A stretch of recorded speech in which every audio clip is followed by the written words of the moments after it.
trees still wore ermine stoles on every bough. Cora had shoveled a clearing in the backyard so that Dixie wouldn't have to plow through deep powder. Dachshunds had keen noses. Ignoring her mistress's plea not to dawdle, Dixie Belle wandered back and forth in the clearing, nose to the ground, curious about what animals had visited in the night. Wednesday. A school day. Although Cora had been off work for 2 weeks, she still felt as if she should hurry to prepare for school. 2 years earlier, she had been named Minnesota's Teacher of the Year. She dearly loved and missed the children in her 6th grade class. Sudden onset migraines, 5 and 6 hours long, sometimes accompanied by foul odors that only she could detect, had disabled her. The headaches seemed to be slowly responding to medications, zolmitriptan and a muscle relaxant called Soma. Cora had never been a sickly person, and staying home bored her. Dixie Belle finally peed and left 2 small logs, which Cora would pick up with a plastic bag later, after they froze solid. When she followed the dachshund into the house, a strange man was sitting at the kitchen table, drinking coffee that he had boldly poured for himself. He wore a knitted cap. He had unzipped his fleece-lined jacket. His face was long, his features sharp, his cold blue stare direct.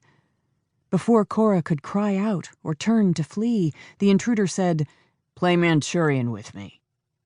"Yes." "All right," she said, because he no longer seemed to be a threat. She knew him, after all. He was a nice man. He had visited her at least twice in the past week. He was a very nice man. "Take off your coat and hang it up." She did as he asked. "Come here, Cora. Sit down." She pulled out a chair and sat at the table.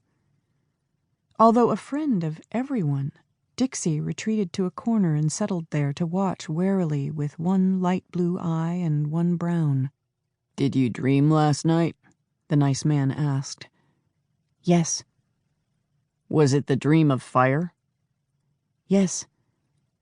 "Was it a good dream, Cora?" She smiled and nodded. "It was lovely. A lovely walk through soothing fire. No fear at all." "You'll have the same dream again tonight," he said. She smiled and clapped her hands twice. "Oh, good. It's such a delightful dream. Sort of like one I sometimes had as a girl. That dream of flying like a bird, flying with no fear of falling." "Tomorrow is the big day, Cora." "Is it? What's happening?" "You'll know when you get up in the morning. I won't be back again. Even as important as this is, you need no hands-on guidance." He finished his coffee and slid the mug in front of her and got to his feet and pushed his chair under the table. "Auf Wiedersehen, you stupid skinny bitch." "Goodbye," she said.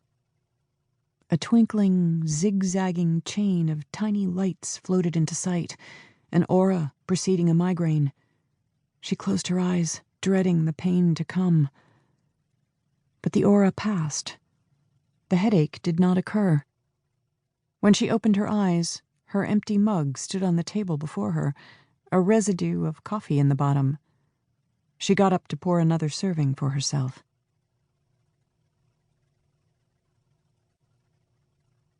Chapter 2. On a Sunday afternoon in March, in self-defense and with great anguish, Jane Hawk had killed a dear friend and mentor. 3 days later, on a Wednesday, when the evening was diamonded with stars that even the great upwash of lights in the San Gabriel Valley, northeast of Los Angeles, could not entirely rinse from the sky, she came on foot to a house that she had scouted earlier by car. She carried a large tote bag with incriminating contents. In a shoulder rig under her sport coat hung a stolen Colt .45 ACP pistol, rebuilt by one of the country's finest custom handgun shops. The residential neighborhood was calm in this age of chaos, quiet in a time characterized by clamor.